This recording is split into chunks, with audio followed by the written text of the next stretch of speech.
नमस्कार। I welcome all of you. हमारी सारी वीएलई कम्युनिटी, आपके परिवार गण, आपके जो स्टूडेंट्स हैं, पेरेंट्स हैं, आप सब जो आज इकट्ठा हुए हैं हमारे साथ फिर से बातचीत करने के लिए, उसके लिए आप सबका बहुत बहुत धन्यवाद।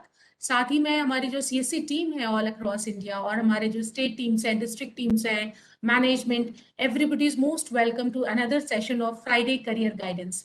तो ये हमारा चौथा हफ्ता है। 15 अगस्त को हमने शुरुआत करी थी और आज हम ये फोर्थ वीक में है और एक नए टॉपिक के साथ हम सब इकट्ठा हुए हैं। जो आज की हमारी चर्चा है वो हम जो आर्ट्स के स्टूडेंट्स हैं उनके बारे में बातचीत करेंगे कि वो बच्चे कैसे समझे कि उन्होंने सही लाइन सेलेक्ट किया है कि नहीं। समाज में बहुत सारे इश्यूज हैं आर्ट्स सब्जेक्ट्स को लेकर के, उसके बारे में उसके बारे में चर्चा करेंगे।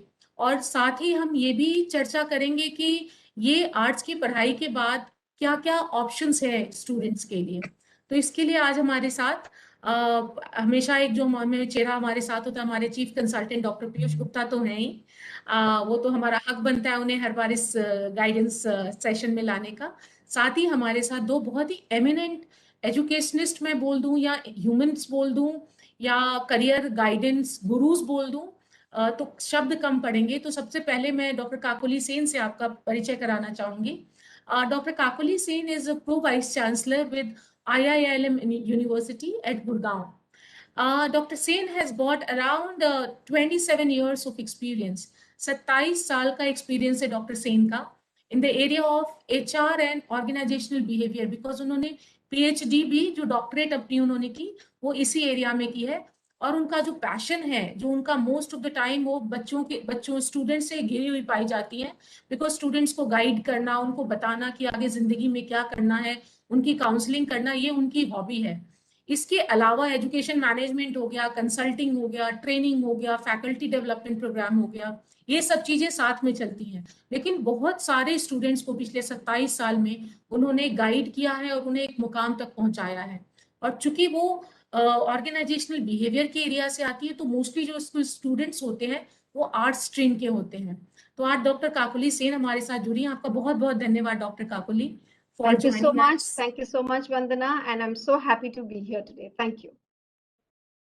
एंड दूसरे जो हमारे एक्सपर्ट हैं, बहुत ही एमिनेंट स्पीकर हैं, ये टेड स्पीकर आपने सुना होगा, तो डॉक्टर जवाहर सूरीसेट्टी हैं, रायपुर से हमारे साथ जुड़े हुए हैं। और ये गवर्नमेंट के साथ एडवाइजर भी हैं on education policies, startups, student mentoring. इनकी एक बहुत ही अच्छी किताब है जिसके बारे में मैं आपको बताना चाहूंगी। किताब का नाम है माँ और मैं, ममा एंड मी। ये पेरेंटिंग पे है कि अपने बच्चों की आप पेरेंटिंग कैसे करें, जिसकी अभी तक 16 लाख से ऊपर कॉपीज बिक चुकी हैं इंडिया और अब्रॉड। इसके साथ साथ doctor Jawahar is also awarded, government of India ने उन्हें उपाधि दी है भारत शिक्षा रत्ना सम्मान से। और सो दिस ये कुछ एक उपलब्धियां हैं जो पिछले 30 से ऊपर सालों में जो वो काम कर रहे हैं एजुकेशन के एरिया में, और जो वो जगह जगह बच्चों के साथ जो वो काम कर रहे हैं, एडल्ट्स के साथ काम कर रहे हैं, एंटरप्रेन्योर्स के साथ काम कर रहे हैं।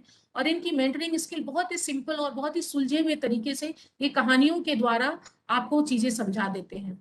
तो अब जब हमारे पास ऐसे तीन एक्सपर्ट हैं, तो बिना समय जाया किए हुए, बिना without wasting any time, I would like to invite our Chief Consultant, Dr. Piyush Gupta, to share the vision behind CSC Academy Career Guidance Cell. And then we will talk about the topic today. So over to you, sir.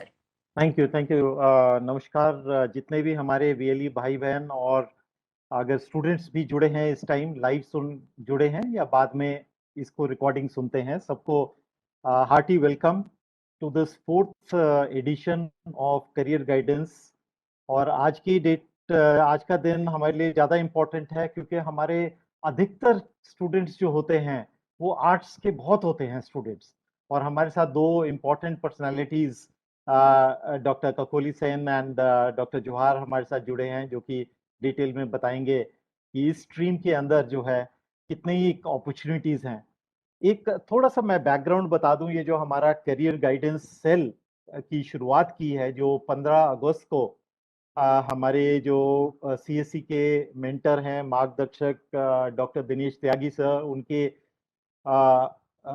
Vision के under ये एक बहुत important step लिया गया था। 15 अगस्त को हमने launch करा है, जिसके अंदर हमारा ऑब्जेक्टिव था कि जो रूरल के कैंडिडेट्स हैं, चाहे वो स्कूल में पढ़ रहा है बच्चा 8th क्लास में, या स्कूल ड्रॉप आउट है, या कॉलेज में है, कॉलेज ड्रॉप आउट है, तो उनको कैसे गाइड किया जाए ताकि राइट टाइम पर राइट गाइडेंस मिल जाए। अपॉर्चुनिटीज आज की डेट में अगर हम देखें, ये इंटरनेट का युग है और सोशल मीडिया का युग है, इसमें अपॉर्चुनिटीज बेहिसाब खुलती जा रही हैं। और मैं ये भी यूज करूंगा वर्ड कि बहुत ज्यादा कंफ्यूजन भी हो गया है, क्योंकि इतनी ज्यादा अपॉर्चुनिटीज अब हो गई हैं। बट रूरल एरिया में कहीं हद तक हमारे स्टूडेंट्स को, कैंडिडेट्स को वो पता नहीं लगता कि career job point of view से किस साइड उनको जाना चाहिए, कौन सी स्ट्रीम लेनी चाहिए। पहले एक जमाने में सिर्फ इंजीनियरिंग होती थी या मेडिकल होती थी या लॉ होती थी, बट आज की डेट में अगर आपने आर्ट्स स्ट्रीम भी पढ़ी है तो आपके पास अनगिनत अपॉर्चुनिटीज हैं। तो ये हमारा जो सीएससी एकेडमी सेंटर्स पे हम ये सेल शुरुआत करने जा रहे हैं, इसके अंदर एक तो हम ये वेबिनार्स हर एक फ्राइडे को 4 से 5 बजे जो हम करते हैं, जिसमें हम अलग अलग एक्सपर्ट्स को लेके आते हैं और अलग अलग स्ट्रीम्स के ऊपर करियर ऑप्शन सब्जेक्ट्स के रिलेटेड उन पे बात करते हैं।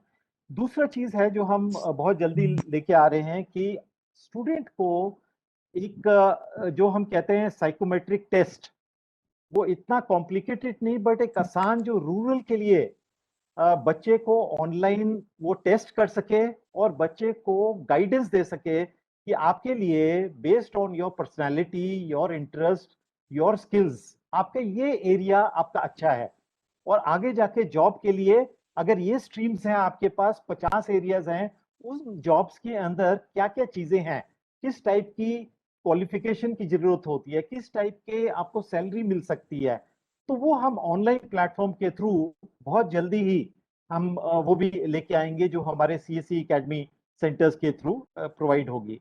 अब आज का जो विषय है हमारा, एक मैं पढ़ रहा था कि हमारे एक्सपर्ट्स ऑफ कोर्स वो ज्यादा इसके ऊपर light they will be throwing more better inputs on this, but World Economic Forum का कहना है कि जो टॉप 5 स्किल्स आज की डेट में जो आने वाले जॉब्स हैं, फ्यूचर जॉब प्लेसेस, 5 मेन की स्किल्स जो स्टूडेंट्स को चाहिए वो है, एक तो है कॉम्प्लेक्स प्रॉब्लम सॉल्विंग, दूसरा है क्रिटिकल थिंकिंग, तीसरा है क्रिएटिविटी, चौथा है पीपल मैनेजमेंट और पांचवा है इमोशनल इंटेलिजेंस। तो ये पांचों के पांचों मैं देखता हूं, और ये रिसर्च भी, ये जो डॉक्यूमेंट्स अगर आप गूगल करेंगे वो भी यही कहते हैं कि जो ह्यूमैनिटीज स्ट्रीम है, ये आर्ट्स के बच्चे हैं, उनको ये बहुत अच्छी तरह ये चीजें इंटरडिसिप्लिनरी, आप आज की डेट में एक एरिया में सिर्फ काम करके आपको जॉब नहीं मिलता, you have to have all these interdisciplinary qualities. तो आर्ट्स वाले जो बच्चे हैं, जो कैंडिडेट्स हैं, उनके लिए तो आई थिंक बहुत ज्यादा अपॉर्चुनिटीज आने वाले टाइम में, आज की डेट में 10 साल से पहले अगर सोचते तो यस बहुत लिमिटेड आई थिंक अपॉर्चुनिटीज थी 10-15 साल पहले, बट आज की डेट में it's enormous thing. So welcome to this session, and I again welcome our panelists who will be guiding our students and the VLEs also to help them understand these career opportunities. So thank you very much for being part of our panel, and over to you, Banna. Thank you. Thank you so much sir. So जैसा doctor Gupta ने अभी हमें बताया कि even world Economic forum जो बोलती है, जो 5 जो एट्रीब्यूट्स की बात करती है, उसमें भी जो जितने एट्रीब्यूट्स हैं वो हमारे आर्ट्स के जो स्टूडेंट होते हैं, आर्ट्स माइंडसेट वाले बच्चे होते हैं, उनमें वो नेचुरली होता है। तो इसके पहले कि हम आर्ट्स के बारे में और डिस्कशन करें, एक बहुत ही कॉमन सी चीज देखी गई है सोसाइटी में, आज ही नहीं, आज से कई सालों पहले, 10 सालों पहले से हमेशा ये मान्यता बन के आई है कि जो नॉन साइंस स्ट्रीम होते हैं उसमें वो बच्चे जाते हैं जिन्हें साइंस नहीं मिला। So it's not about choices, it's about beggars can't be choosers. मतलब कुछ नहीं मिला तो चलो आर्ट्स कर लिया। आर्ट्स वाले बच्चों को दिखा अच्छा कोई बात नहीं, इसमें भी अच्छा कर लेगा। अगर कोई पेरेंट्स बोले कि मेरा बच्चा हिस्ट्री कर रहा है या पॉलिटिकल साइंस कर रहा है, तो उनके बारे में आती है अच्छा चलो नहीं इसमें भी अच्छा कर लेगा। हमेशा वो भी, इफ, बट, वो हमेशा एक सवाल बना रहता है सोसाइटी में। तो मैं डॉक्टर जवाहर आपसे पूछना चाहूंगी, बिकॉज आप बहुत ही नजदीक से इन बच्चों के साथ आपने काम किया है, ये एक कॉमन समस्या होगी जो आपके भी सेशंस में जरूर आती होगी। तो आप कैसे उन पेरेंट्स और उन बच्चों को क्या मैसेज देना चाहेंगे कि ये जो स्टिग्मा है आर्ट्स को लेकर, इससे कैसे निकले? बिकॉज जब तक इसको नहीं पार करेंगे, आगे जो रास्ता है वो दिखेगा नहीं, अपॉर्चुनिटीज दिखेंगी नहीं। तो over to you doctor Jawahar, please guide us कि स्टिग्मा से हम कैसे निकले, एज अ सोसाइटी हम कैसे निकले इस चीज से। पहली बात तो ये है कि हर शुक्रवार जैसे पिक्चर रिलीज होती है, आज चौथी पिक्चर रिलीज हो गई मान लीजिए। तो आप सभी को नमस्कार। सफेद बाल देखकर ये मत सोचिएगा मैं प्रवचन देने वाला हूँ। हाँ, ये जो सवाल वंदना ने पूछा है ये इसलिए जायज है क्योंकि जिस तेजी से समाज बदल रहा है उसमें एक चीज आना जायज है कि 2-3 साल 4-5 साल में करियर बदल रहा है, करियर के आयाम बदल रहे हैं। लेकिन हमारे माँ बाप और हमारे शिक्षक जो है वो जिस पीढ़ी को बिलोंग करते हैं वो पीढ़ी में एक सोच है कि साइंस और टेक्नोलॉजी आगे है, आर्ट्स पीछे है, और जो टीचर्स और जो एडमिनिस्ट्रेटर स्कूल कॉलेज चलाते हैं वो हमारी पीढ़ी के हैं। और ये खुल के बात करने वाला प्लेटफॉर्म है, इसलिए मैं बोल रहा हूँ ये चीज कि इस प्लेटफॉर्म में जो संस्थापक हैं उनकी समझ से साइंस आगे, इसलिए स्कूलों में ये कहा जाता है 90% के ऊपर आया तो तुमको 11th-12th में साइंस मिलेगा, नहीं तो आर्ट्स लेना पड़ेगा तुमको, जैसे कि वो एक सेकंड रंग करियर है ऐसा माना जाता है। लेकिन दुनिया के आंकड़े अगर मैं बताऊं तो 37% जो टॉप के करियर्स हैं उसमें 37% ह्यूमैनिटीज के हैं या आर्ट्स के हैं। ये बहुत बड़ी बात है। और मैं आज से 7-8 साल पहले ये बताता कि भारत 10 साल पीछे है, इसलिए हमारे पास ह्यूमैनिटीज 10 साल बाद पहुंचेगा। लेकिन जिस तेजी से भारत बढ़ रहा है और जिस तेजी से प्रौद्योगिकी बढ़ रहा है ये भारत में, मुझे लगता है कि ये दूर नहीं है जब हमको हर जगह हर स्कूल में ह्यूमैनिटीज का संकाय खोलना पड़ेगा। हर कॉलेज में ये जरूरी हो गया है कि आपको ह्यूमैनिटीज एज ए चॉइस लेना पड़ेगा। एक उदाहरण बताता हूं मैं। जब आज से 10 साल पहले पूरी दुनिया में छाया हुआ था कि स्टेम एजुकेशन होना चाहिए, साइंस टेक्नोलॉजी इंजीनियरिंग मैथमेटिक्स, और ये प्राथमिकता दी जाती थी दुनिया में। लेकिन जब देखा गया कि एक आईआईटी का ग्रेजुएट या कोई भी एमआईटी का ग्रेजुएट या स्टैनफोर्ड का ग्रेजुएट जब बहुत अच्छी तकनीक की समझ जाता है तो उसका उपयोग समाज में कैसे करे वो जानता नहीं। वो बहुत अच्छा टेक्नोलॉजिस्ट हो सकता है लेकिन समाज पे उसका क्या इस्तेमाल हो सकता है ये उसके बारे में जानकारी नहीं होती थी। इसलिए स्टेम को स्टीम बना दिया गया, science technology engineering arts and management and mathematics. तो स्टीम का इंपॉर्टेंस अब इतना ज्यादा है कि हर आईआईटी में अब ह्यूमैनिटीज का एक बहुत स्ट्रॉन्ग प्रेजेंस दिखता है। टेक्नोलॉजी को किस तरह से समाज के लिए उपयोग किया जाए, ये एक बहुत बड़ा बदलाव जो दिख रहा है मुझे वो ये है। दूसरा है जो सबसे शीर्ष परीक्षा है भारत की, जो है यूपीएससी की सिविल सर्विसेज परीक्षा। उसमें आप चाहे इंजीनियरिंग करिए, मेडिसिन करिए, साइंस का कोई चीज करिए, लेकिन आदमी ह्यूमैनिटीज लेके पढ़ता है, या तो ज्योग्राफी लेता है, पॉलिटिकल साइंस, हिस्ट्री लेता है, इस तरह की चीजें लेके पढ़ता है। और उसका बेसिक कारण यह है कि जो आपने जो ऑप्शनल सब्जेक्ट लिया है, कुछ भी लिया हो, चाहे मैथमेटिक्स ही क्यों नहीं लिया हो, उसमें 2 पेपर होते हैं। पहला पेपर जो है वो सब्जेक्ट के बारे में होता है, उसका थ्योरी होता है। लेकिन दूसरा पेपर यूपीएससी में बहुत सुंदर होता है और उसी में लोग ज्यादा फेल होते हैं, और वो है कि उस विषय का समाज पर कैसे उपयोग किया जाए, ये एडमिनिस्ट्रेटर को पता होना चाहिए। और पेपर 2 यही होता है। और इसी वजह से आप देखेंगे कि मैथमेटिक्स का उपयोग समाज में कैसे करते हैं, इसका जवाब देने से आसान है कि मैं हिस्ट्री का उपयोग कैसे करूं, इसलिए लोग ह्यूमैनिटीज लेते हैं। और ये जायज भी है क्योंकि समाज में ज्यादा समझ ह्यूमैनिटीज आती है, इसलिए हम ह्यूमैनिटीज लेते हैं। तो पेपर 2 पे समाज का क्या दायित्व है या एज एन एडमिनिस्ट्रेटर हमारा क्या दायित्व है, हमको जो विषय आता है उसका समाज पे उपयोग। क्योंकि अगर मैं अच्छा इंजीनियर हूं तो आईएएस में क्या कर पाओगे तुम अगर अच्छे इंजीनियर हो, लेकिन अगर मैं अपने इंजीनियरिंग का समाज पे उपयोग करता हूं तो क्या हो सकता है, ये मैं परीक्षा में देखना चाहता हूं। इसलिए ह्यूमैनिटीज का इंपॉर्टेंस बहुत ज्यादा है। थैंक यू डॉक्टर जवाहर, आपने हमें बताया कि स्टेम से स्टीम कैसे हुआ।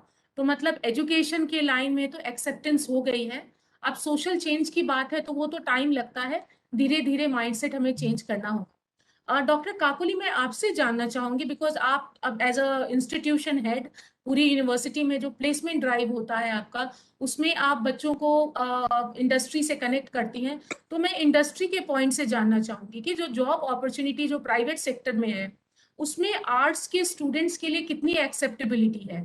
तो उसके बारे में अगर आप शेयर करें कि जो कंपनीज आती हैं आपके यहाँ बच्चों की प्लेसमेंट के लिए, वो आर्ट्स के बच्चों को किस नजरिए से देखती हैं, क्या प्राथमिकता दी जाती है उनको।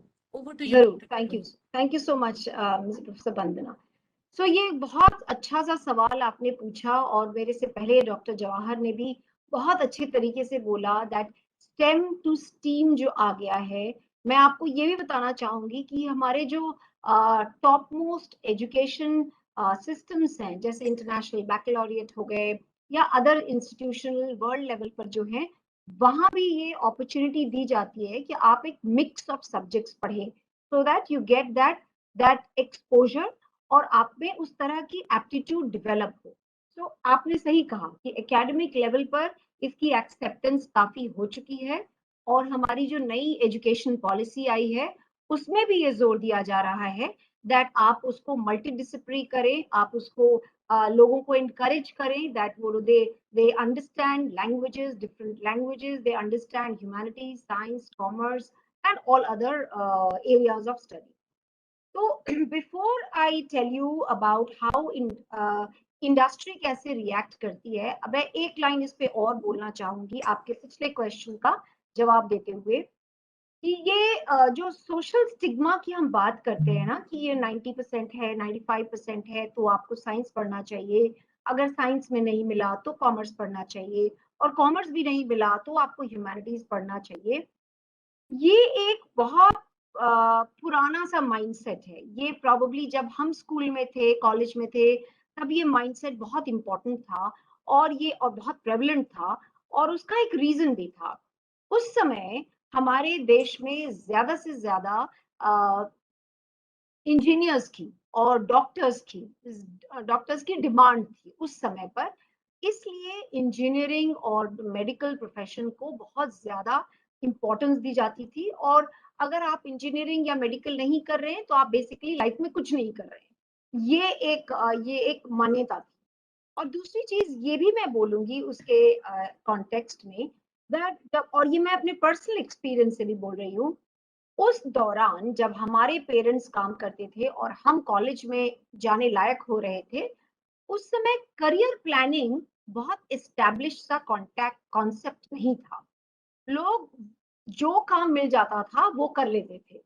अगर उनको सरकारी जॉब मिल गई तो वो सरकारी जॉब कर लेते थे, अगर उनको प्राइवेट में जॉब मिल गई तो वो प्राइवेट जॉब कर लेते थे। तो करियर प्लान किया जाता है, ऐसा एक कोई बहुत स्ट्रॉन्ग कॉन्सेप्ट नहीं होता था मेजॉरिटी ऑफ द पीपल में।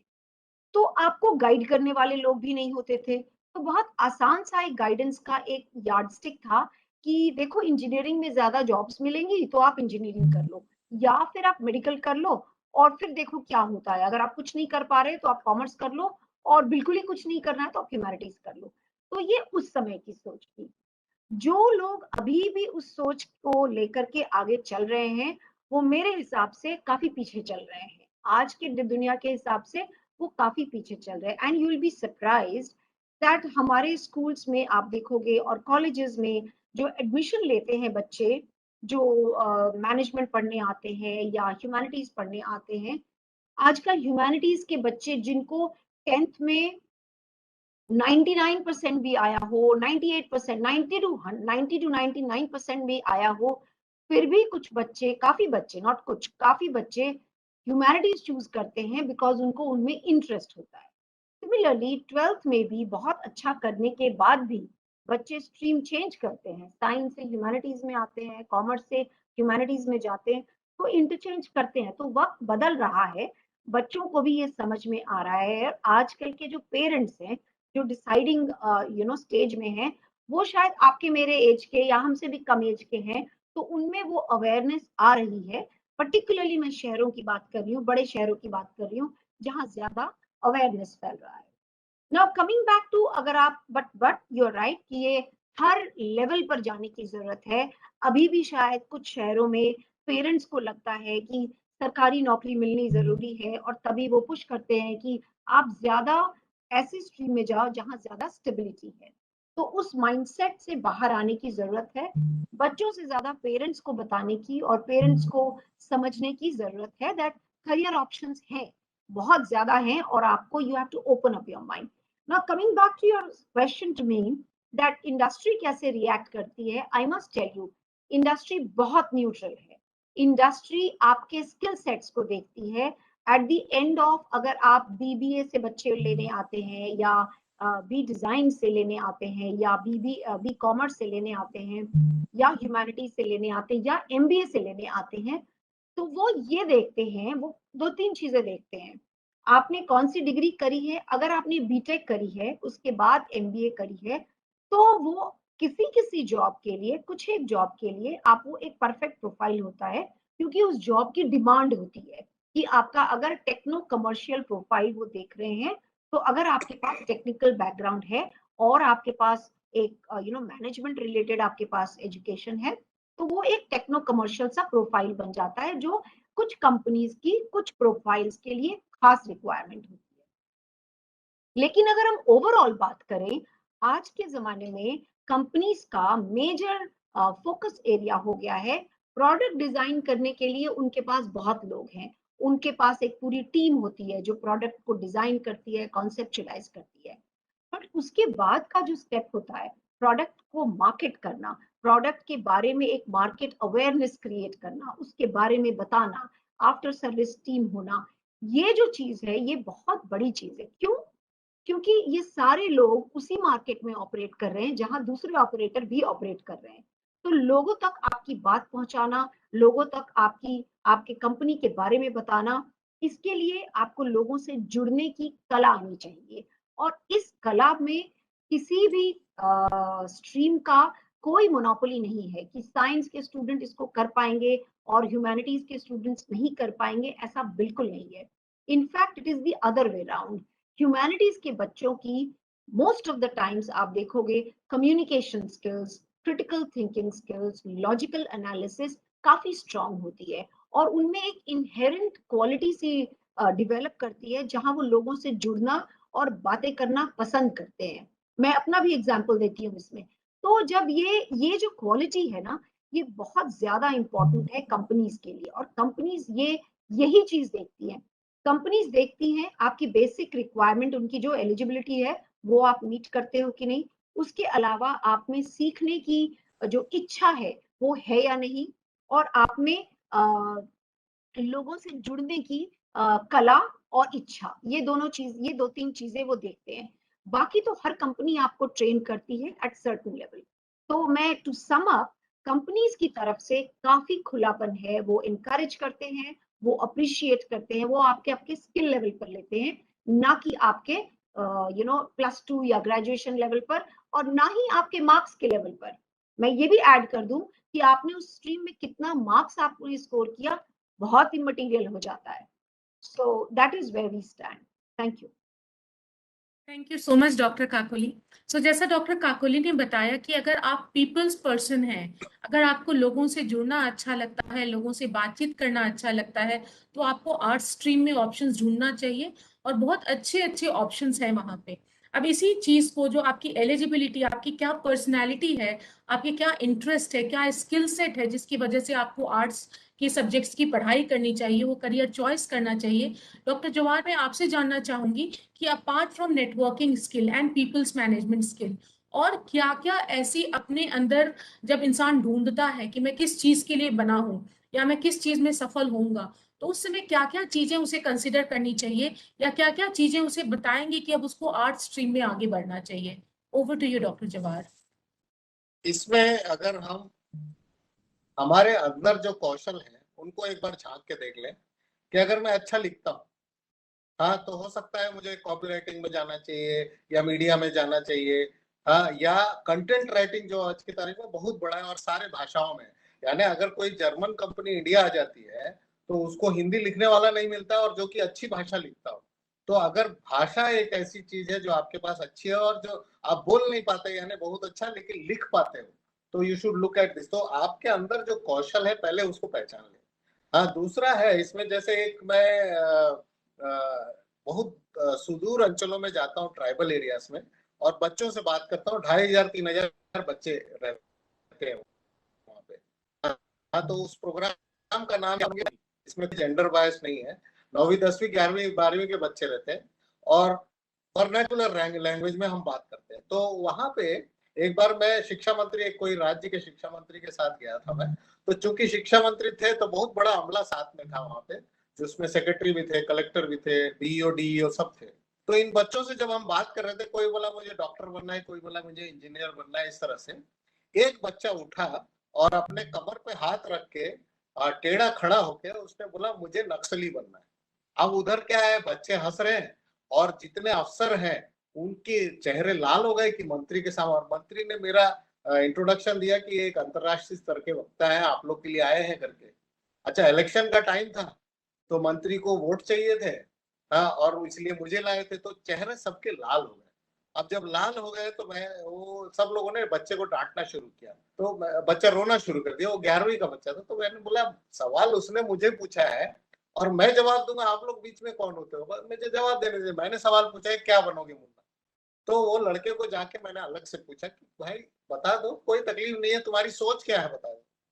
तो उसने बहुत साफ साफ बताया और बेहतरीन सोच है ये। सिर्फ उसने जो बोला वो हो सकता है गलत हो उसकी समझ के हिसाब से, लेकिन आप सोच सुनिएगा। उसने कहा कि मैं 11वीं में हूँ, उस समय कंप्यूटर सेंटर में मैं गया, कोई प्राइवेट संस्थान चला रही थी, गवर्नमेंट स्कूल में कंप्यूटर सेंटर, और वो कंप्यूटर्स करना चाहता था। तो वो गया तो बोले कि 12वीं तक लड़कियों के लिए फ्री है और लड़कों के लिए 10वीं तक फ्री है। उसने आर्ग्यू किया वहां पे कि लड़के तो 12वीं के बाद नौकरी करते हैं, ग्रामीण लड़कियां तो शादी कर लेती हैं, हाँ, तो आप उनको क्यों फ्री में दे रहे हो। तो उन्होंने बोला कोई तर्क नहीं है, गवर्नमेंट का स्कीम है। तो उसने बोला कि अगर तुमको सीखना है तो 10,000 रुपए दो साल का, हम सिखा देंगे तुमको। वो घर जाके सोचा कि मेरे पिता की वार्षिक आय 10,000 रुपए, हाँ, और परिवार बड़ा है, मैं कैसे कहूँ पिता को कि है, तो कोई ऐसा करियर चुनते हैं जिसमें कि इक्विपमेंट फ्री हो, ट्रेनिंग फ्री हो, तो मेरे पिता के ऊपर बोझ नहीं होगा। इसलिए उसने बोला नक्सली अगर बनूंगा तो इक्विपमेंट फ्री है, ट्रेनिंग फ्री है। तो उसने एज ए करियर चॉइस चुना। मेरा कहना है कि अगर आपके पास कोई रुचि है, कोई कौशल है, और एज ए सरकार हम अगर आपके साथ हैं, उस दिन थोड़ा औपचारिक चेंज भी हो गया कि 12वीं तक लड़कों के लिए कंप्यूटर फ्री हो गया उस दिन, इस घटना के बाद। लेकिन जब पॉलिसी मेकिंग हम लोग करते हैं तो उस समय इन चीजों का ध्यान रखा जाना चाहिए कि आगे किस तरह की परिस्थितियां बन सकती। करियर का मूल सिद्धांत है कि हमको आगे 5 साल देखने पड़ेंगे। तो अगर आप आगे 5 साल समाज कैसा रहेगा देखेंगे तो आपके अपने आप करियर निकल आते हैं। हाँ, तो जैसे इन बच्चों से मैं बात कर रहा हूँ या जो काउंसलर्स हैं इनसे बात कर रहा हूँ, तो आप 5 साल आगे सोचिए कि महिला ज्यादा काम करने जाएंगी कि नहीं जाएंगी। जाएंगी, ये जवाब तो सबके पास है। अगर ज्यादा जाएंगी तो हमने अपने घर में जो रंग रोगन किया है, सफेद पीला नीला यही करते हैं। ऑफिस जाती है तो वो देखती है कि कंसील्ड लाइटिंग है, फॉल सीलिंग है, हाँ, और कुछ पेंट नए तरह के हैं। तो वो अपने घर में भी करना चाहती है क्योंकि वो फाइनेंशियली इंडिपेंडेंट हो गई है। तो इसीलिए इंटीरियर डिजाइन एक अच्छा करियर 5 साल के बाद जब महिलाएं सशक्त हो जाएंगी उस वक्त इंटीरियर। दूसरा है, महिला थक के आती है, घर में रहती है तो पति कहता है चाय बना के देना। अब वो स्थिति नहीं रही है कि वो भी ऑफिस से आती है तो बोलती है आज मैं खाना नहीं बना सकती, 2 चीज कर सकते हैं, या तो हम लोग होटल जा सकते हैं, इसका मतलब हॉस्पिटैलिटी एक अच्छा इंडस्ट्री बन के आएगा, या वो बोलेगी कि इतना मैं खर्चा नहीं कर सकती हूँ, एक काम करते हैं रेडीमेड फूड ले आते हैं, जो गर्म पानी में डाल दो तो सब्जी बन गया। तो फूड प्रोसेसिंग एक अच्छा करियर बन सकता है। तो मेरी ये गुजारिश है सभी से, जितने सेंटर्स वाले हैं, कि कभी भी समाज को आगे 5 साल 6 साल बाद कैसा होगा देखेंगे तो आपको अपने आप करियर निकल के आ जाएंगे, और ज्यादातर उसमें ह्यूमैनिटीज के करियर निकल आएंगे। क्योंकि जैसे इन्होंने कहा कि इमोशनल इंटेलिजेंस जो आपने कहा है, भावनाएं सबसे ज्यादा जरूरी हो रही हैं, स्पेशली कोविड के बाद। मेरे पास 300 डेली मेल्स या फोन्स आते हैं कि मैं डिप्रेशन में हूँ, मेरा ये प्रॉब्लम है, मेरा ये प्रॉब्लम है, मेरा धंधा बैठ गया, ये चीजें। इस वक्त इमोशंस, हैप्पीनेस और पीस, ये तीनों चीजें सबसे ज्यादा जरूरत की चीजें हो गई हैं, जिसकी कमी हो गई। और जिसकी कमी होती है उसी में सबसे बेहतर करियर बनता है। और ये तीनों चारों करियर जो है वो जाके कहीं ना कहीं ह्यूमैनिटीज के साथ जुड़ती है। तो अपने कौशल को पहचानिए और आज से 5 साल बाद समाज का जो रूप होगा उसके अनुरूप, चाहे लेखन में हो, चाहे बोलने में हो, चाहे करने में हो, किसी भी चीज में इतने सारे हैं। जैसे मैंने महिलाओं के बारे में कहा, महिलाओं के बारे में स्टडीज हो रही है और उसका कारण है कि पॉलिसी मेकिंग या डाइवर्सिटी एक बहुत बड़ा मुद्दा हो गया है कि हर ऑफिस में महिलाएं कितनी है, हर कॉलेज में महिलाएं कितनी है। इसके बारे में आईआईएम्स ने तो ये भी किया है कि 5 नंबर एक्स्ट्रा देते हैं लड़कियों के लिए, क्योंकि लड़कियों की संख्या कम है। तो वुमेन स्टडीज भी एक, अगर इसमें रुचि रखते हैं तो ह्यूमैनिटीज का एक बेहतरीन भाग बन सकता है 5-6 साल के बाद। मैं आपके दिमाग पर हावी होके मैं आपको सजेशन नहीं देना चाह रहा हूँ। ये बेहतर होगा कि चूंकि क्रिएटिव थिंकिंग, क्रिटिकल थिंकिंग आप में ज्यादा होता है, आप लोग खुद सोचें कि समाज का स्वरूप क्या होगा। Thank you so much doctor Jawahar, बहुत ही प्रोग्रेसिव थॉट था ये कि 5 साल बाद आगे क्या होगा। और एक और बात मैं यहाँ शेयर करना चाहूंगी कि आपने जैसा बोला कि बच्चे को ये तो पता था कि उसको क्या चाहिए, आगे जिंदगी में क्या पाना है, जिस बच्चे का आपने एग्जाम्पल दिया, बट उसको ये नहीं पता था कि ये कैसे पाना है। अपॉर्चुनिटीज थी वहां पे, ऑप्शंस होते जो जिसमें वो फ्री एजुकेशन मिल जाता, बट उसको वो नॉलेज नहीं थी। तो हम ये जो गाइडेंस सेशन कर रहे हैं, या जो हमने अपना करियर काउंसलिंग, करियर गाइडेंस का जो सेल शुरू किया है, उसमें हमारी यही कोशिश है कि बच्चे को, मोस्ट ऑफ द टाइम बच्चों को ये उनके ड्रीम्स होते हैं, बट उनको ग्राउंड रियलिटी नहीं पता होती और अपॉर्चुनिटीज नहीं पता होती है। तो इन सबको अलाइन करने की ये पहल है जो हमारा सीएससी एकेडमी का करियर गाइडेंस है, जो हम शुरू कर रहे हैं all over India. Doctor Kakoli, मैं इस पे आपसे पूछना चाहूंगी कि अभी हमने क्या कुछ है, what all to do, what all is there, इसके बारे में तो चर्चा कर ली। पर बहुत बार जब हम अपने करियर चॉइस की बात करते हैं तो हम ये नहीं कंसीडर करते हैं कि क्या नहीं है, क्या चैलेंजेस हैं, what I can not do. बहुत बार होता है कि हम ड्रीम्स में इतना ज्यादा अपॉर्चुनिटी देखने लगते हैं, इतने ऑप्टिमिस्टिक हो जाते हैं कि कहीं ना कहीं हम रियलिटी को भूल जाते हैं। तो एक, अगर अपने based on your experience with students and industries and the education system, अगर आप मुझे हमें ये बताना चाहें कि क्या क्या चैलेंजेस हैं या क्या वो चीजें हैं जो नहीं हो सकती हैं, ताकि बच्चों को ये पता हो कि आर्ट्स में आकर के मैं ये सब मिल सकता है बट ये नहीं भी मिल सकता है, ये सब पा सकता हूँ बट ये नहीं भी कर सकता हूँ, यहाँ मेरी एक्सेप्टेंस होगी बट यहाँ नहीं भी होगी। So over to you doctor Kakoli. Thank you so much doctor Vandana. So बहुत अच्छा डिस्कशन चल रहा है, ये बहुत इम्पोर्टेंट बातें कही जा रही हैं। एक मैं जो डॉक्टर जवाहर ने एक एग्जांपल दिया उस बच्चे का, ये बहुत गहरी चीज है। वो बच्चे को वो चाहिए, लेकिन उसको उसको लगा ये सीधे तो मिल नहीं सकती है, तो मैं ऐसे कर लेते हैं। तो ये बहुत हमारे लिए, समाज को जो डेवलप कर रहे हैं, ये उनके लिए बहुत शर्म की बात है कि अगर हमारे बच्चे को समझ नहीं आ रहा है कि सीधे तरीके से मुझे नहीं मिल रहा है, तो मैं गलत तरीके से ही कर लेता हूँ। तो ये बहुत एक गहरी चीज है। आई होप जो पॉलिसी मेकर्स हैं इन चीजों को ध्यान में रखेंगे और इन चीजों को इम्प्लीमेंट करेंगे, क्योंकि इसी तरह से समाज, ये बच्चे जो बहुत इम्प्रेशनेबल एज के होते हैं, ये इसी तरह से गलत राहों पर जाते हैं और फिर बाद में चलकर इनको वापस लाना काफी मुश्किल हो जाता है। So coming back to your question, वो कि बच्चे क्या कर सकते हैं, I would rather go with an extremely positive mindset. आप पहले अपने आप को सोचें कि आप में क्या क्या है, कौन सी वैसी चीजें हैं जो आप में हैं और आप क्या कर सकते हो। कहने को तो ऐसा कोई भी नहीं है कि कोई कुछ नहीं कर सकता है। जैसे आपने अपने सुना होगा, बिल गेट्स का नाम है, स्टीव जॉब्स का नाम है, वो या इलॉन मस्क का नाम है। ये इन लोगों ने जो जिस फील्ड में आज काम कर रहे हैं, या जैक मा है, इन लोगों ने जो फील्ड उन्होंने तय किया और जिस जिस जिस फील्ड में वो बहुत ज्यादा सक्सेसफुल हुए, उस फील्ड में ना तो उनकी तालीम थी और ना तो उनको बहुत ज्यादा एक्सपीरियंस था। ये उनका इंटरेस्ट था जो उनको उस मुकाम पर ले गया और उनको इस तरह की सफलता दी। तो coming back to the original starting point, मेरा ये मानना है दैट बच्चों को ये अपने आप में सबसे पहले एक बहुत जबरदस्त लेवल का आत्मविश्वास आना चाहिए। ये कभी भी उनको नहीं सोचना चाहिए कि मैंने ह्यूमैनिटीज पढ़ा है, मैंने हिस्ट्री पढ़ा है, या संस्कृत पढ़ा है, या हिंदी पढ़ा है, या योगा सीखा है, या हिस्ट्री, पॉलिटिकल साइंस कुछ भी पढ़ा है, तो मैं किसी से कम हूँ। ये, और उससे भी पहले कोई भी सब्जेक्ट की चॉइस इसलिए ना करें क्योंकि वो आपको लगता है उसमें आपको कम पढ़ना पड़ेगा, उसमें आसानी से पढ़ा जा सकेगा, उसमें इतनी मेहनत नहीं करनी पड़ेगी। मेहनत जो है ना वो हर किसी के लिए फिक्स्ड है। आपको मेहनत चाहे आप आज करो, चाहे आप कल करो। अगर आप आज मेहनत कर लोगे, जब आप you are capable, you are young and this is the right time, अगर आप आज मेहनत कर लोगे तो आगे की जिंदगी बेहतर होगी। पर अगर आप आज आराम ढूंढोगे तो आगे की जिंदगी में बहुत ज्यादा कठिनाई और बहुत ज्यादा मुश्किल, बहुत ज्यादा सेल्फ डाउट, डिप्रेशन, ये सब होने वाला है। तो सबसे पहले तो आप अपने सब्जेक्ट को प्यार से चुनें। जिस सब्जेक्ट में आपको इंटरेस्ट हो, जो आपको लगे बड़ा इंटरेस्टिंग सा सब्जेक्ट है, मुझे और पढ़ना है इसके बारे में, और जानना है। और हमारा तो सिस्टम भी इतना अच्छा है कि 10th तक आप सब पढ़ते हो, तो आपको काफी अपॉर्चुनिटी मिलती है सब कुछ ट्राई आउट करने की।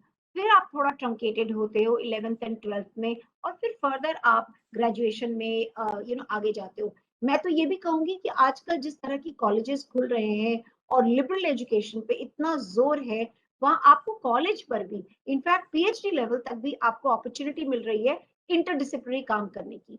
तो आप सबसे पहले तो ये सोचना बंद करें कि आप कम हैं और ह्यूमैनिटीज हैं, तो ह्यूमैनिटीज में हमारे पास ऑप्शन कम है। समाज से पहले अपनी सोच को बदलिए कि आपने ये सब्जेक्ट चुना है क्योंकि आपको ये पसंद है। जब आपको कोई सब्जेक्ट पसंद होता है तो रास्ते अपने आप खुलते हैं, आप अपने आप मेहनत करते हो। नेक्स्ट स्टेप पर जब हम जाते हैं, जब आपने सब्जेक्ट को चुनना is only the first step. इसके बाद आपको उस सब्जेक्ट में काफी डेप्थ में जाना चाहिए। जैसे आपने एक सवाल पूछा था कि कंपनीज की क्या एक्सेप्टेंस लेवल है। कंपनी किसी को भी किसी सब्जेक्ट लेवल पे नहीं चूज करती है। आपने उस सब्जेक्ट में क्या किया है और आप उस कंपनी के लिए क्या लेकर आ रहे हो, what can you bring to the table. Company आपको इसके लिए हायर करती है।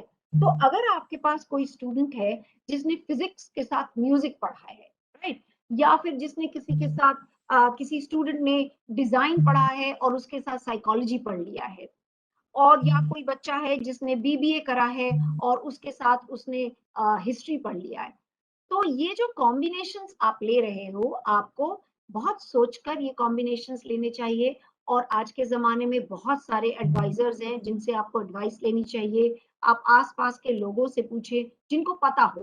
डोंट गो टू पीपल जिनको खुद कुछ नहीं पता, आप उन गलत एडवाइस ना ले, और आप सही लोगों से एडवाइस ले, काफी लोगों से एडवाइस ले।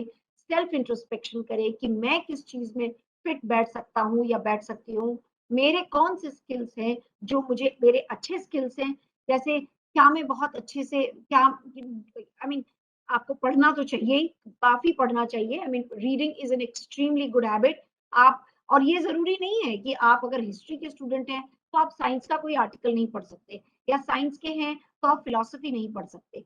आप पढ़िए बहुत ज्यादा। और आजकल के बच्चे बहुत ज्यादा टाइम स्पेंड करते हैं, स्क्रीन टाइम इंटरनेट पर, टिकटॉक वीडियो हो गया, मीम हो गया, फेसबुक हो गया, इंस्टाग्राम, स्नैपचैट, काफी टाइम लगाते हैं। आपको सेट करना पड़ेगा कि इतना टाइम जो है मेरे पास, उसमें से मैं कितना पर्सनल ग्रोथ पे लगाऊं और कितना एंटरटेनमेंट पे लगाऊं। तो आप अगर अपने पर्सनल ग्रोथ पे लगाए, हो सकता है वो आज आपने कोई आर्टिकल पढ़ा, वो आज के दिन में आपके कोई काम का ना हो, लेकिन ये जो आपने पढ़ा और ये जो सोचा, ये जो एक एनालिटिकल स्किल डेवलप हुई, ये जो आपकी अवेयरनेस डेवलप हुई, ये कहीं ना कहीं आपकी एक हैबिट बनती चली जाएगी। और आप जितना पढ़ोगे, the world will open to you. आज के दिन में अफगानिस्तान में क्या हो रहा है, आज के दिन में कोरिया में क्या हो रहा है, आज के दिन में जापान कैसे आगे चल रहा है, चाइना क्या कर रहा है, पढ़ते रहा करो आप। और कुछ नहीं तो लोगों की बायोग्राफीज पढ़ो, जो बड़े लोग हुए हैं, जो सक्सेसफुल लोग हुए हैं, उनकी आत्मकथाएं पढ़ो। सो जितना आप पढ़ोगे उतना आपको अवेयरनेस बढ़ेगी, उतना आप अपने आप में सेल्फ कॉन्फिडेंस आता चला जाएगा। तो आई वुड रादर से, इंस्टेड ऑफ थिंकिंग कि आप क्या नहीं कर सकते, आप पहले ये सोचो कि आप क्या क्या कर सकते हो। जब आप उस चीज का एक खाका बनाओगे कि मेरे में ये चीजें हैं और मैं ये करना चाहता हूँ, आप उसकी उसकी जो मिक्स एंड मैच है वो आप काफी अच्छे से कर पाओगे। जरूर ऐसी चीजें होंगी जो आप नहीं कर पाओगे। फॉर एग्जाम्पल, अगर मेरी ये स्किल सेट है, तो अगर मैं कल को सोचूं कि I will become the fastest runner on the earth और I will climb the Mount Everest, ये की चीजें मैं नहीं कर सकती। ऐसा नहीं है कि आप नहीं कर सकते, पर उसके लिए एक डायरेक्शन, एक सही टाइम पर सही अमाउंट ऑफ मेहनत लगेगी। करने को आप भी कर सकते हो, और पर्टिकुलरली क्योंकि आपकी एज इतनी कम है, आप जरूर कर सकते हो। पर हर किसी को एक अपना डायरेक्शन चुनना चाहिए। डायरेक्शन का मतलब ये नहीं है कि किसी एक चीज पर हावी हो जाना चाहिए। आपको मल्टीपल, थोड़े बहुत 4-5 ऑप्शन रखने चाहिए, उनको एक्सप्लोर करना चाहिए और उन पर काम करना चाहिए। धीरे धीरे आप उन चीजों पर आपकी एक्सपर्टीज अपने आप डेवलप हो जाएगी। Thank you so much. Thank you so much doctor Kakoli. अब जब आप बात कर रही थी, जब आप रीडिंग हैबिट्स की आपने बात करी और रीडिंग का क्या रोल होता है किसी के ग्रोथ में, तो यही सवाल मैं आपसे डॉक्टर जवाहर पूछना चाहूंगी कि जो एक रीडिंग हैबिट होती है, एक तो होता है स्क्रीन टाइम पे एक ऑब्वियस होता है, कुछ आंख के सामने आ गया तो पढ़ लिए, लेकिन एक उसको कैसे डेवलप करते हैं, बिकॉज हमें भी पता है और ये सदियों से ये जो ये फॉर्मूला है ये अनफिल्ड और बिल्कुल ही 100% फुल प्रूफ है कि अगर आप रीडिंग में हैं, आपको जिंदगी में सक्सेसफुल होने के लिए सिर्फ करियर वाइज नहीं और पर्सनल लाइफ में भी इसमें बहुत ज्यादा एडवांटेज होती है। तो एक रीडिंग हैबिट जो डेवलप करना होता है स्टूडेंट्स को, जो कि बहुत लैकिंग है बिकॉज ऑफ डिस्ट्रैक्शन, ऑनलाइन पढ़ने जाते हैं और डिस्ट्रैक्ट होके कहीं और लैंड अप हो जाते हैं स्टूडेंट्स। तो रीडिंग हैबिट कैसे डेवलप करें, वो एक सवाल है। और दूसरा, चूंकि आप बहुत सारे स्टार्टअप्स को भी आपने मेंटोर किया है, तो उसमें आप ये भी हमें बताएं कि जो आर्ट्स के बच्चे होते हैं वो एंटरप्रेन्योरशिप अपॉर्चुनिटी को कैसे एक अपने स्टूडेंट एज से ही कैसे अपनी एंटरप्राइजिंग स्किल को डेवलप कर सकते हैं। तो एक तो रीडिंग हैबिट के बारे में और एक एंटरप्राइजिंग स्किल्स के बारे में, to be successful in art stream. Over to you doctor Jawahar. Okay, तो मैं दूसरा सवाल पहले ले रहा हूँ। ये जो चीजें आपने कही कि नहीं हो सकती हैं, आज की तारीख में सरकार की जो पॉलिसी है, जैसे अटल इनोवेशन मिशन है या स्टार्टअप इंडिया है, इन दोनों में लोडेड है कि टेक्नोलॉजी की तरफ आप अगर जाएंगे तो स्टार्टअप बेहतर तरीके से कर पाएंगे, ये लोडेड है। तो ह्यूमैनिटीज की तरफ थोड़ा झुकाव कम है। कोरोना आता है और सब कुछ बदल देता है। हाँ, वो ऐसा करता है कि मेंटल हेल्थ बड़ा इश्यू है, हेल्थ बड़ा इश्यू है, साइकोलॉजी बड़ा इश्यू है, एजुकेशन, ऑनलाइन लर्निंग, हाँ, ये सब चीजें बड़ी इश्यूज हैं। तो वो इस स्टार्टअप्स का झुकाव थोड़ा सा ह्यूमैनिटीज की तरफ ले आता है, जो पहले नामुमकिन सा होता था। हॉस्पिटैलिटी सेक्टर में अभी 2-3 incubation centres hotel management institutes में खुल गए हैं। हाँ, तो इसी तरह से आईएम्स में ऑलरेडी इंक्यूबेशन सेंटर्स मैं बैंगलोर और अहमदाबाद को इंक्यूबेट करता हूँ, तो वी डू दैट। तो लेकिन लोअर लेवल इंस्टीट्यूशंस में जहां अंडर ग्रेजुएट लेवल की स्टडीज होती है ह्यूमैनिटीज में, वहां स्टार्टअप्स थोड़ा कम है इस वक्त। लेकिन मेरा कहना है, क्योंकि जितने मैं इंक्यूबेट कर रहा हूँ, अब हम एक नया स्टार्ट कर रहे हैं गवर्नमेंट ऑफ इंडिया की तरफ से, जेन इंडिया, यानी जमीनी एंटरप्रेन्योरशिप इन इंडिया। हाँ, ये है कि हम गांव में जाके या जहां रूरल लोग हैं उनके द्वारा एंटरप्रेन्योरशिप कैसे किया जाए उसके बारे में बात कर रहे हैं, जो कि शायद रोल आउट नेक्स्ट ईयर हो जाएगा। तो इसमें यह है कि अगर आपकी सोच अलग है या आपके सोच में कुछ ऐसी नई चीज आती है जो एक पुराने प्रॉब्लम का सोल्यूशन हो या एक नया सोल्यूशन हो, तो आप चाहे ह्यूमैनिटीज के हो, टेक्नोलॉजी के हो, कोई भी हो। मैं एक उदाहरण देता हूँ, सिलिकॉन वैली में 8 इनोवेटर्स को बुलाया गया था, उसमें से मैं अकेला ऐसा था जो इंजीनियर नहीं था। हाँ, दुनिया भर से और इंडिया से मैं अकेला था, ह्यूमैनिटीज का आदमी था। हमारा चैलेंज यूएन ने जो दिया था वो ये था कि पानी का how do we save water, कैसे संरक्षण किया जाए जल का, ये बहुत पहले की बात है। तो जब हम बैठे तो सबने अपना अपना सोल्यूशन दिया कि हवा से पानी निकालेंगे, ये करेंगे, ये करेंगे। अब मुझे टेक्नोलॉजी आती नहीं उस वक्त, लेकिन अगर मैं बैठ जाता कि मुझे नहीं आती टेक्नोलॉजी तो सोल्यूशन दे कैसे पाता। तो मैंने एक बहुत सिंपल सोल्यूशन दिया, सुनने में अजीब लगेगा लेकिन सुनिए, कि हम जब सवेरे 2 नंबर जाते हैं और फ्लश करते हैं तो 5 लीटर पानी फ्लश करते हैं, और दिन में 4-5 बार हम जब 1 नंबर जाते हैं तब भी फ्लश करते हैं, 5 लीटर पानी चला जाता है। रिसर्च कहता है कि जब आप 1 नंबर जाते हो तो 2 ही लीटर पानी जरूरत होनी चाहिए फ्लश करने, लेकिन फ्लश का बटन एक ही है। हाँ, मैं क्या करूं, तो मैंने उस समय कहा कि फ्लश में 2 बटन क्यों ना हो, एक बड़ा एक छोटा। हाँ, कि आप 2 नंबर जाए तो 1 दबाए और 1 नंबर जाए तो 2 दबाए, तो आपको 4-5 बार 3-3 लीटर बचेगा तो हर व्यक्ति के पीछे 15 लीटर पानी बचेगा। ये आइडिया को उस साल हिंडवेयर ने ले लिया था और फ्लश में 2 बटन शुरू हो गए उस साल से। मेरा कहने का मतलब है कि अगर आपके पास सोच है, हाँ, तो आपके पास दुनिया है। आप उस सोच को किस तरह से कहाँ डालते हो जिससे आपके नजदीक के समाज में सॉल्यूशन निकाल सको, तो आप स्टार्टअप इंडिया में बेहतरीन ढंग से पार्टिसिपेट कर सकते हो। मैं जिम्मेदार हूँ आपके आइडिया को वहां तक पहुंचाने के लिए, पहली बात। दूसरी बात जो आपने कही, रीडिंग हैबिट्स। आजकल बच्चे ऑनलाइन इतना रहने लग गए कि उनका स्पैन ऑफ अटेंशन कम, तो स्पैन ऑफ अटेंशन कम होने की वजह से एक किताब की तरफ देखकर जिसमें लाइट नहीं होता है, देखिए जब दिमाग को आदी हो जाता है कि आंखों के थ्रू लाइट नहीं आएगी तो मेरा कंसंट्रेशन नहीं आएगा, तो उसको तकलीफ आने लगती है किताबें पढ़ने में। और बच्चों की हालत आज ऐसी है, इसलिए सॉल्यूशंस ये लाए गए हैं कि अगर मम्मी खाना भी बना रही है तो अपने मोबाइल में रीडिंग लगा दे, तो वो अपने आप सुनाई देता रहेगा आपको। कुछ भी हो, रीडिंग आपके लिए दुनिया खोलता है।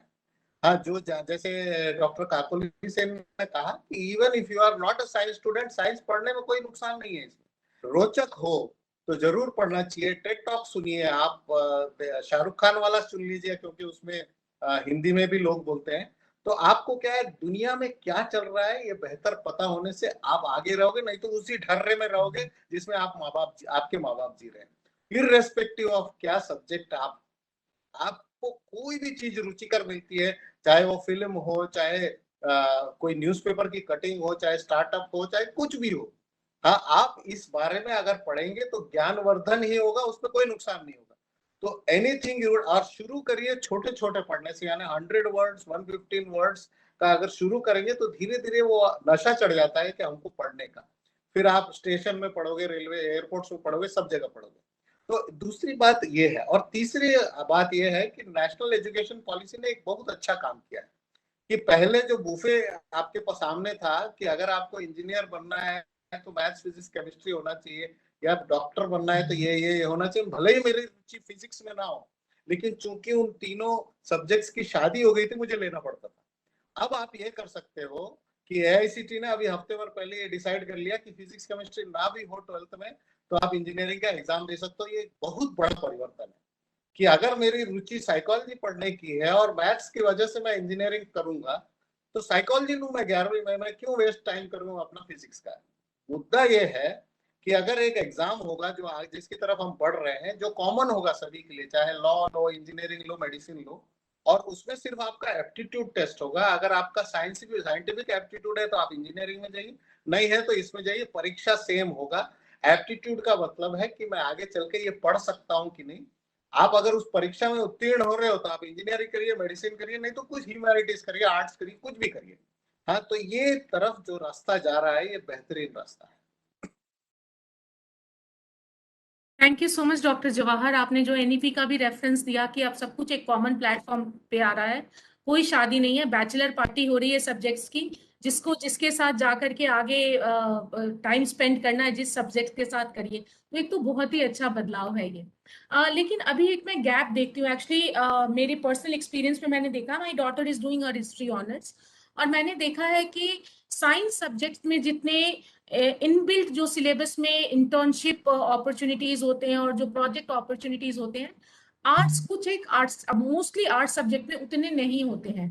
मतलब स्टूडेंट्स बाई चॉइस करें, अभी ऑनलाइन के जमाने में वो कर पा रहे हैं, बट वो एक जो हमारा सिस्टम बना हुआ है उसमें जो आर्ट्स के बच्चे होते हैं उनको इंडस्ट्री इंटर्नशिप के उतनी एक जो कंपल्सरी जो एक माहौल बनाना होता है, इकोसिस्टम बनाना होता है, वो नहीं है। तो जो बच्चे जागरूक हैं, जिन्हें पता है कि उन्हें आगे इंटर्नशिप्स कैसे हेल्प करेंगे, वो तो कर लेते हैं, बट बाकी कुछ बच्चों को पता ही नहीं होता। और जब कल वो इंटरव्यू के लिए जाते हैं, जॉब इंटरव्यू के लिए, तो वहां पे उनके बायोडेटा में सिर्फ एजुकेशनल क्वालिफिकेशन होता है, इंटर्नशिप की कुछ कहानी नहीं होती है, जो कि मेन जो मापदंड होता है किसी भी अच्छी नौकरी को पाने के लिए। तो डॉक्टर काकोली, मैं आपसे जानना चाहूंगी कि आपने भी, आपके इंस्टीट्यूशन में, यूनिवर्सिटी में आर्ट्स साइंस सबकी पढ़ाई हो रही है, तो आप कैसे बच्चों को एनकरेज कर रही हैं इंटर्नशिप करने के लिए, इवन इफ उनकी सिलेबस की रिक्वायरमेंट नहीं है? किस तरीके से बच्चे इंडस्ट्री में इंटर्नशिप कर सकते हैं? Thank you so much doctor Vandana. सबसे पहले तो I am very happy and fortunate to share that हमारी यूनिवर्सिटी में, मैं ILM यूनिवर्सिटी की बात कर रही हूँ, हम लोगों ने जो क्रेडिट शीट बनाया है, जो प्रोग्राम स्ट्रक्चर बनाया है, अगर वो 3 साल का प्रोग्राम है तो उसमें 2 कंपल्सरी इंटर्नशिप्स हमने डाली हुई है। पहला डाला है फर्स्ट ईयर के बाद 2 हफ्ते का NGO इंटर्नशिप। हर बच्चे को नेसेसरली किसी ना किसी NGO के साथ अटैच होना है और 2 हफ्ते का मिनिमम उनको इंटर्नशिप करना है, ज्यादा भी कर सकते हैं, और उसमें क्रेडिट हमने डाली हुई है, उसके साथ हमने क्रेडिट्स अटैच किए हुए हैं, वो कंपल्सरी है। और दूसरा इंटर्नशिप आता है जो कंपनी इंटर्नशिप होता है, वो सेकेंड ईयर के बाद 4 हफ्ते का होता है कंपल्सरी, आप ज्यादा भी कर सकते हैं और उसमें भी क्रेडिट्स अटैच्ड हैं। और एक फैकल्टी हर बच्चे के साथ मेंटर के हिसाब से अटैच्ड होता है, जो कि देखता है, जो NGO में जो उसका गाइड है या कंपनी में जो गाइड है, वो उनके साथ एक एक दूसरे में टच में रहते हैं और पूछते हैं कि बच्चे का क्या प्रोग्रेस है, किस तरह की चीज होती है। प्री कोविड टाइम्स में हम जाते भी रहे हैं, कंपनी विजिट भी करते रहे हैं और कंपनी मेंटर या NGO मेंटर से भी मिलते रहे हैं। तो मेरे हिसाब से ये एक बहुत अच्छी चीज है, बच्चों को इंटर्नशिप करानी ही चाहिए। इसके अलावा मेरा मानना है दैट बच्चों को खुद, आपने सही कहा, जो बच्चे जागरूक हैं वो पता कर लेते हैं। तो आई वुड से कि हर बच्चे को आज के दिन में जागरूक होना पड़ेगा। अगर आप सोचते हो कि मुझे जॉब करना है या अपना कुछ स्टार्ट करना है, तो कहाँ स्टार्ट करोगे? आप एक इकोसिस्टम में ऑपरेट करते हो, तो उस इकोसिस्टम के बारे में तो आपको जानने की पहल करनी ही पड़ेगी। हर कुछ आपको कॉलेज या यूनिवर्सिटी, हर यूनिवर्सिटी नहीं दे सकता है। मे बी कई कई यूनिवर्सिटीज को, पर्टिकुलरली सरकारी यूनिवर्सिटी में थोड़ा टाइम लगता है किसी भी चीज सिस्टम को चेंज करने में। तो इस हिसाब से प्राइवेट यूनिवर्सिटीज को थोड़ी सी वो एडवांटेज होती है, थोड़े डायनामिक हो सकते हैं, वो अपने में चेंजेस कर सकते हैं। तो हमने तो कर दिया, शुरू से ही हमने कर रखा है और बच्चे इससे बहुत, इनको फायदा होता है। तो इसके अलावा मैं कहना चाहूंगी, एक तो बच्चों में खुद की जागरूकता आनी चाहिए, क्योंकि वो उनको पता होना चाहिए कि अगर मुझे 3 साल बाद जॉब करनी है तो कोई कंपनी मुझे क्यों हायर करेगी, सिर्फ ग्रेजुएशन के बेसिस पे तो नहीं हायर करेगी, मेरे पास कुछ एक्सपीरियंस होना चाहिए।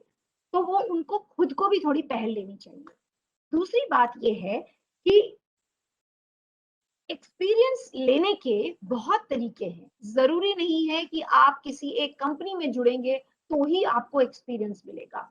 आप बहुत कुछ कर सकते हैं, आप लिखना शुरू कर दें, आप जैसे आप पढ़ना तो शुरू करें ही, लेकिन एट द सेम टाइम छोटी छोटी चीजें लिखना भी शुरू कर दें। आप लेटर टू द एडिटर से शुरू करें, आप छोटा छोटा ब्लॉग लिखना शुरू करें। अपने आप देखो, धीरे धीरे आपके लोग ब्लॉग्स पढ़ रहे हैं और आपकी खुद की स्टाइल, राइटिंग स्टाइल बेहतर होती जा रही है, लोग आप पे कमेंट कर रहे हैं, बेहतर होती जा रही है। You will be able to, आप अगर 3 साल तक ये काम करोगे, आप देखोगे आपका प्रोफाइल अपने आप में इतना अच्छा हो जा रहा है। अगर आप हिस्ट्री के स्टूडेंट हैं और आपने अलग अलग चीजों के बारे में लिखा है, लाइक फॉर एग्जाम्पल, आप अपने अपने जिस भी शहर में रहते हो, उस शहर की हेरिटेज क्या प्रॉपर्टीज है, या छोटी छोटी जगह है जहाँ लोग नहीं जाते हैं, जानते नहीं है, उनके बारे में आप लिखो। ऐसे मार्केट्स हैं, उनके बारे में लिखो। छोटी छोटी चीजें आप जब लिखना शुरू करोगे ऑनलाइन, लोग आपको पढ़ेंगे और आप देखोगे धीरे धीरे आपका एक अपना बहुत अच्छा प्रोफाइल तैयार हो जाएगा। जब आप 3 साल बाद किसी कंपनी में अप्लाई करोगे, एक तो आपको उस एरिया के बारे में बहुत अच्छा है, आपको हिस्ट्री के बारे में पता है, आपको अपने शहर या दूसरे शहरों के बारे में पता है, आप कहीं घूमने जाओ, आप उसकी एक पूरी ट्रैवल ब्लॉगर की तरह उसका एक ब्लॉग तैयार करो। देयर आर मेनी वेज, आप किसी हिस्टोरियन के साथ जुड़ जाओ, आप किसी मैगजीन्स के साथ उनके रिव्यूअर बन जाओ।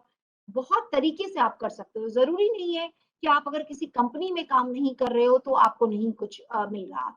आप किसी प्रेस के साथ जुड़ जाओ जो टेक्स्ट बुक्स निकालती हैं, आप उनके लिए काम करो।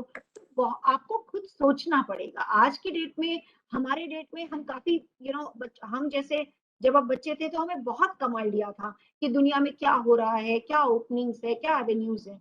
पर आज की डेट में ऐसा कहना और बच्चों को ये सोचना कि हमें नहीं पता, तो आपको पता होना चाहिए, आपको पता करना पड़ेगा। आप इंटरनेट के थ्रू आज दुनिया भर की चीजें जान सकते हो। तो ये पहल अपने फ्यूचर के लिए आपको करनी पड़ेगी। And that is what will lead you to a better future, to a more informed future, career. Thank you.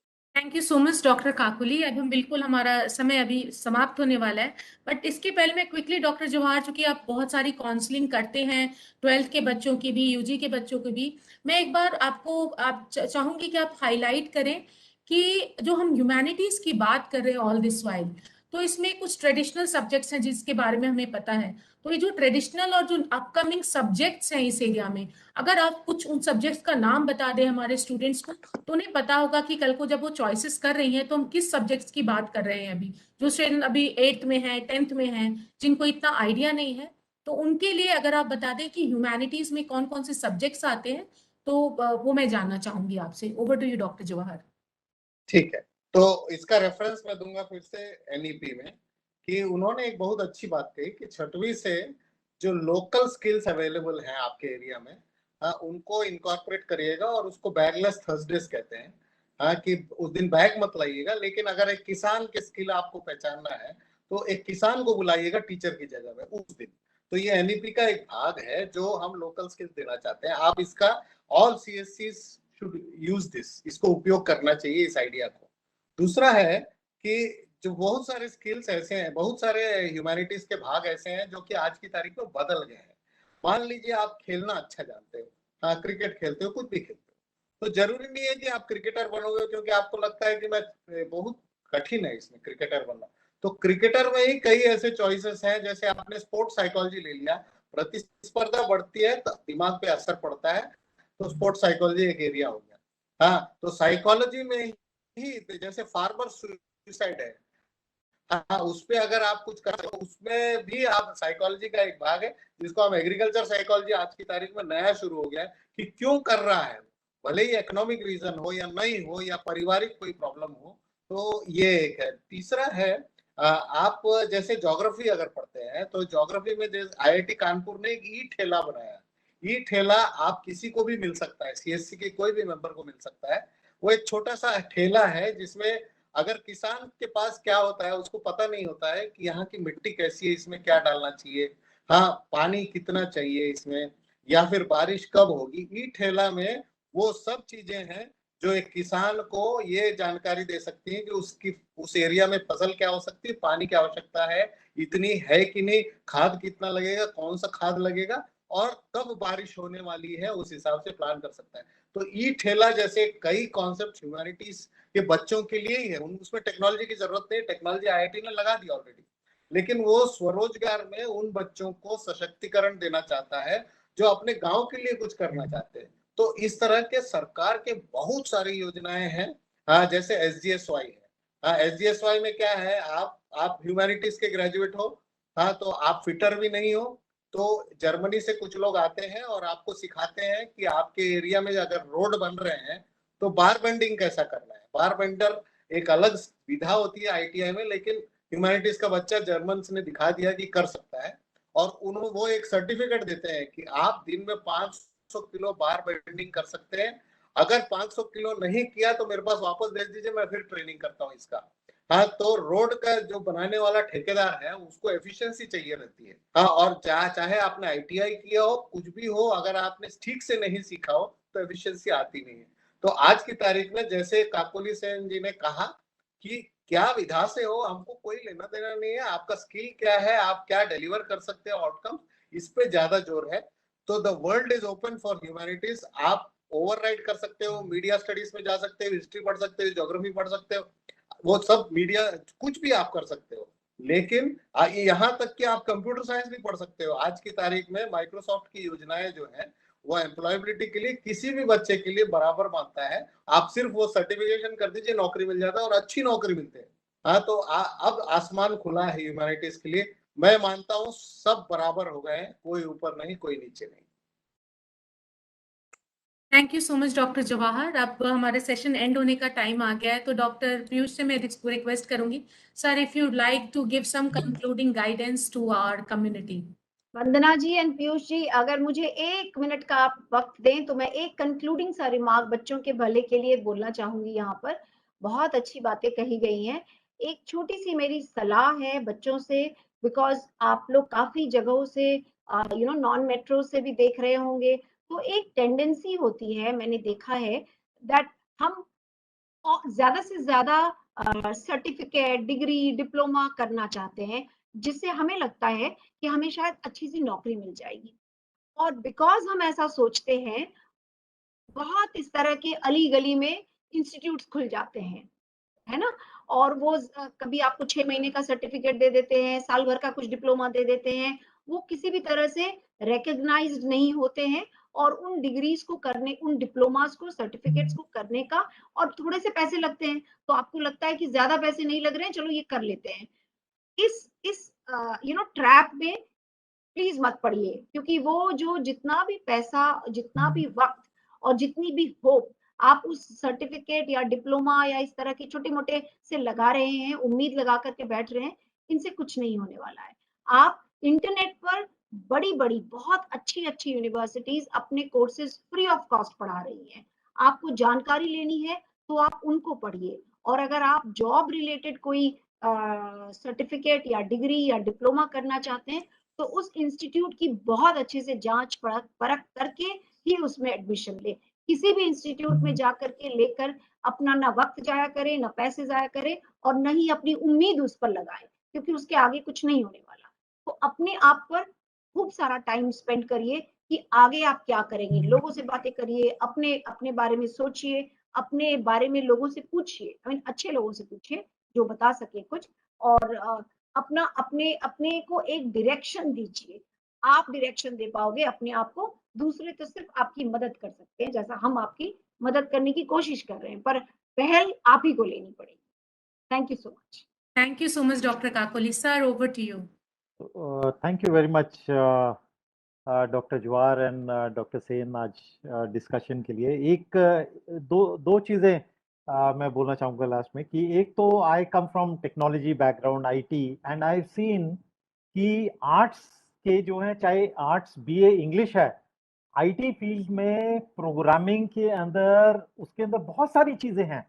ठीक है, जब हम इंटरफेस की बात करते हैं, क्रिएटिविटी की बात कर, so there are excellent, I know excellent number of people जो आर्ट्स बैकग्राउंड से हैं और फिर वो आईटी के अंदर घुस गए हैं, मैं ये वर्ड यूज करूंगा। तो आज की डेट में it's your interest area. Science वाले जैसे बताया, और हमने देखा है इंजीनियर जो इंजीनियरिंग करता है, एमबीए करता है, और उसके बाद वो जाके एक शेफ बन जाता है, राइट। तो there is no linkage today कि अगर आपने साइंस किया है तभी आप एक्सेल करेंगे। आज की डेट में आर्ट स्ट्रीम में एक्सेल कर सकते हैं, बहुत अपॉर्चुनिटीज खुल गई हैं। और एक एग्जांपल जो लास्ट टाइम भी मैं दिया था कि इरिस्पेक्टिव ऑफ द स्ट्रीम, एक ये जोधपुर का राजू है, कारपेंटर है, 22 साल का। तो ये हिंदी में बहुत इसको लिखने का वो था, तो कैसे करे, तो he now today he is a famous Wikipedia editor and he has written thousands of articles, worked on around more than 500 plus projects, और कारपेंटर है। तो स्ट्रीम जो है, वो जो हमारे पैनलिस्ट भी कह रहे हैं, ये हमारा माइंडसेट है कि अगर आप ये कर लेंगे तो आप ये बन जाएंगे, ये कर लेंगे तो ये बन जाएंगे। आज की डेट में आपको अपना इंटरेस्ट एरिया, आपकी पर्सनालिटी के बारे में पता होना चाहिए, और आपके स्किल सेट्स क्या हैं। तो वो सही टाइम पर आई थिंक डायरेक्शन मिल जाए, गाइडेंस मिल जाए थ्रू आजकल साइंटिफिक मेथड है। तो वही हम कोशिश कर रहे हैं हमारे सीएससी एकेडमी सेंटर पर, वो साइंटिफिक असेसमेंट है, प्रोसेस है, उसके थ्रू फिर स्टूडेंट को गाइड कर सकेंगे। So there are huge opportunities, and I request our all over VLEs हमारे जो साथ में जुड़े हैं कि ये जो फ्राइडे का सेशन होता है, इसमें जितने ज्यादा आप अपने आसपास के स्टूडेंट्स को, चाहे स्कूल के हैं, कॉलेज के, उनको जोड़ें, उनके लिए बहुत बेनिफिशियल रहेगा। क्योंकि इसके लिए सीएससी के कोई फीस नहीं है, ये फ्री एक वेबिनार है, अवेयरनेस है। और इंडिया के क्या बाहर के भी इंटरनेशनली जाने हुए एक्सपर्ट्स इस पे आते हैं, वो अपनी अपनी विचार बेस्ड ऑन एक्सपीरियंस देते हैं। सो आप सब वीएलईज मैक्सिमम बेनिफिट उठाइए इसका, और आने वाले टाइम में अपने सीएससी एकेडमी सेंटर में आप अपने स्टेट टीम को कांटेक्ट करिए, and then you can start the CSE Academy Career Guidance Center. So thank you again, both the panelists, Dr. Sen and Dr. Jawahar, for so much of your time, and we'll bring you back. We'll bring you back for more detailed discussion. Yeah, thank you. Over to you, Bandana. Thank you. Thank you so much, Dr. Jawahar, Dr. Kakuli, for such a wonderful discussion. STEM से STEAM की तरफ बढ़ चुके हैं हम, तो मैं अपने सारे स्टूडेंट्स जो हमसे जुड़े हुए हैं और हमारे VLE कम्युनिटी, उनसे यही रिक्वेस्ट करूंगी और यही सजेशन दूंगी कि आगे अब बस अब सपने देखना ही नहीं करना है, बल्कि उसके ऊपर काम भी करना है। काम करने के लिए पूरी कम्युनिटी, हमारे CSE एकेडमी की हमारे जो एक्सपर्ट्स आ रहे हैं, ये सारा एक हमारा इकोसिस्टम डेवलप हो रहा है, and we all are there to support you. Do whatever you want to do, but then do it with full conscience. Just look at what you can do, what you are capable of doing, what you are interested in doing. जो आपको अच्छा लगता है वही करिए, but एक पूरी planning, एक पूरी तैयारी के साथ करिए, क्योंकि अब आपके पास वो सपोर्ट सिस्टम भी है। सो इसके साथ ही मैं आप सबका धन्यवाद करती हूँ और आज का सेशन हम यहीं पे खत्म करते हैं। Thank you doctor Piyush for joining us and guiding us as always, and I look forward to meeting both the experts of this discussion and taking this initiative forward. And आप सबका धन्यवाद। अगले शुक्रवार को हम फिर मिलेंगे। जैसा डॉक्टर जवाहर ने बोला, हर शुक्रवार को एक नई मूवी हमारी रिलीज होगी और अगले शुक्रवार की मूवी है गर्ल चाइल्ड एजुकेशन पे, तो उसके बारे में हम बहुत चर्चा करेंगे और हम जानेंगे कि गर्ल चाइल्ड के लिए कितनी अपॉर्चुनिटीज हैं जिसको हम जानते नहीं और हम इस्तेमाल नहीं कर पा रहे हैं। तो इसके साथ ही हम आज का सेशन खत्म करते हैं। धन्यवाद आप सबका, and thank you very much. So much. Thank you very much. God bless you. Thank you.